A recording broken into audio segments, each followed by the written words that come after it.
Hello, David here, and the project for today is repairing my Payne furnace. This was installed in 1993 and it's not lighting. I tried cleaning the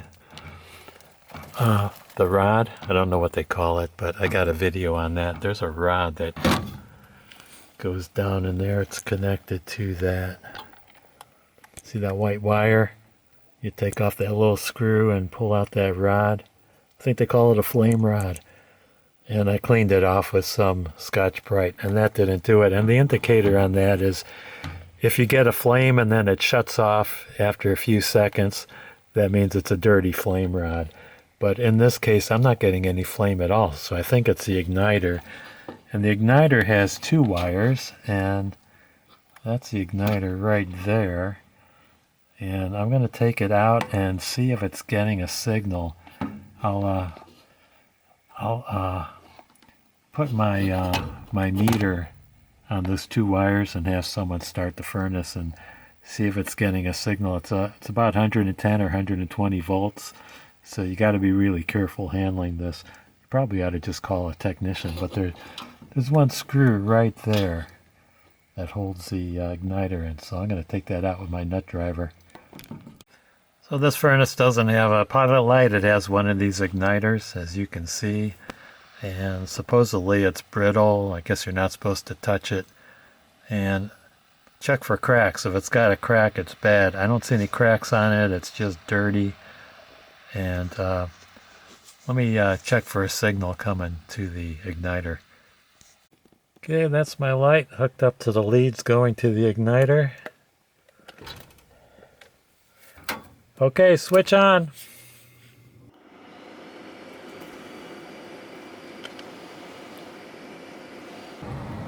I don't know how long it takes for the signal to go to the igniter, but I hear the induction motor turning. No, the induction motor is not turning yet. Something is going on in there. Let's give it some more time.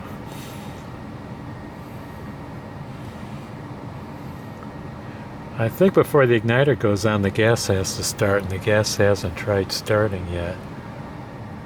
So it could be the control board that controls the igniter, so that's what I'm concerned with. I want to make sure I make a proper diagnosis,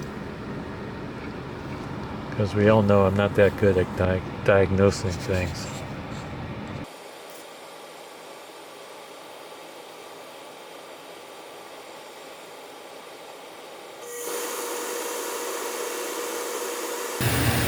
I think that was the induction motor that just flipped on. Yeah. Oh, there's a signal light. Okay. So I do believe it's the igniter because it is getting a signal. I just want to do one more test before I buy an igniter. I'm going to hook up the igniter to the leads and let the furnace turn on and see if it closes. So I definitely can't hold it by hand, so I'm going to have to I'll just let it dangle over here. See what happens.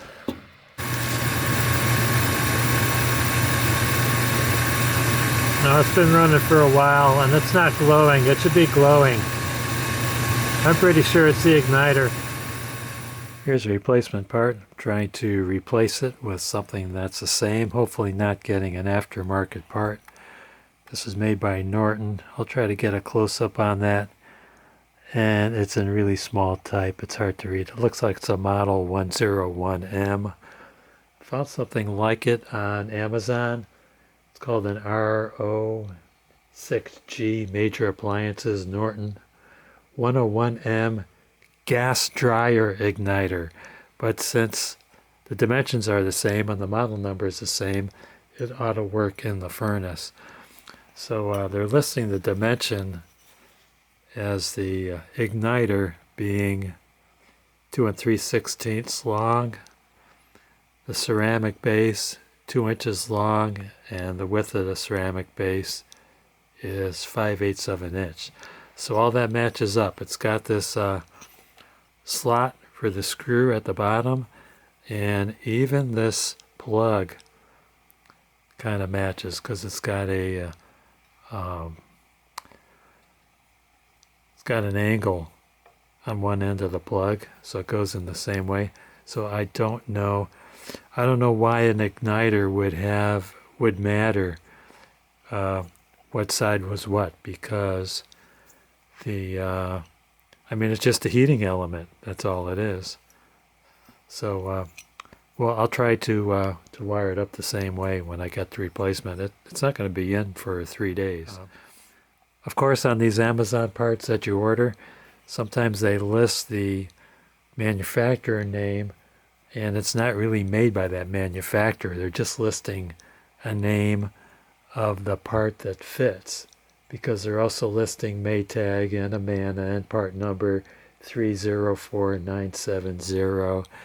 So yeah, I won't know if it's an actual Norton part or a communist Chinese part until I get it.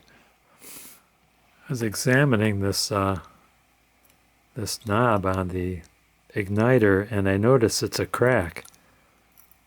And when I tried to push it a little bit, it cracked over here and broke off. So that just shows you how fragile this thing is. And inspect it right away when the order comes in to make sure it didn't crack in shipment, and then handle it very gently when you install it.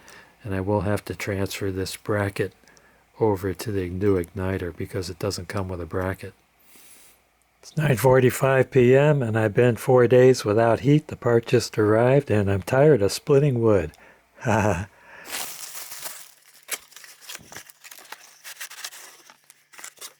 glad that it's well packaged with foam. Came with some wire nuts in case the electrical fitting doesn't fit. Isn't that pretty? Look how sparkly that is. Let's match it up to the old unit. Yeah, same dimensions. I'm not going to touch that thing. I don't want to break it. Let's check the fitting.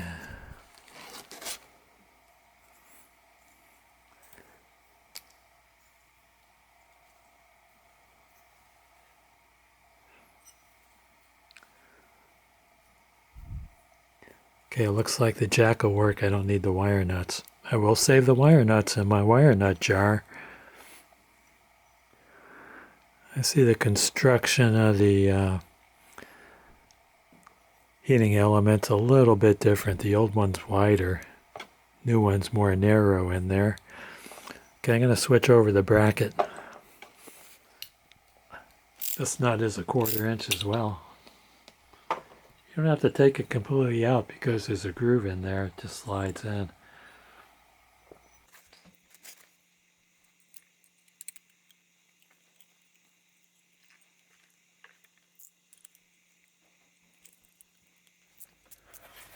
Alright, I've been keeping this thing in the foam so I don't bump it. I want to break this igniter and wait another 4 days.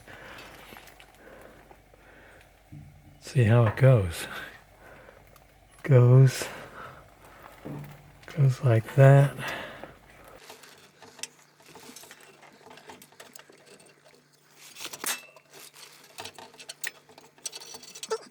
So much for not bumping the igniter.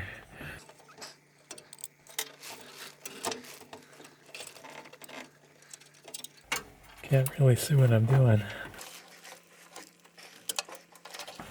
Never stopped me before, huh? Okay, got it started.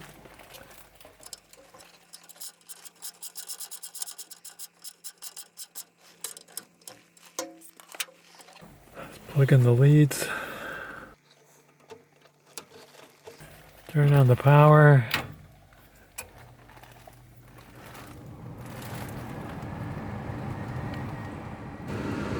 That's it over there. Might take a few minutes for the gas to start flowing. I'm gonna get my hands out of here so I don't get shocked.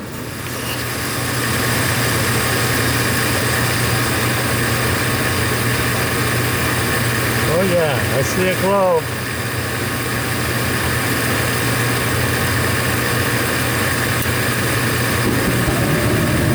Yay, success! I want to thank you guys and gals for watching. Don't forget to hit like, subscribe, and ring that bell for more great videos from David davidgpo.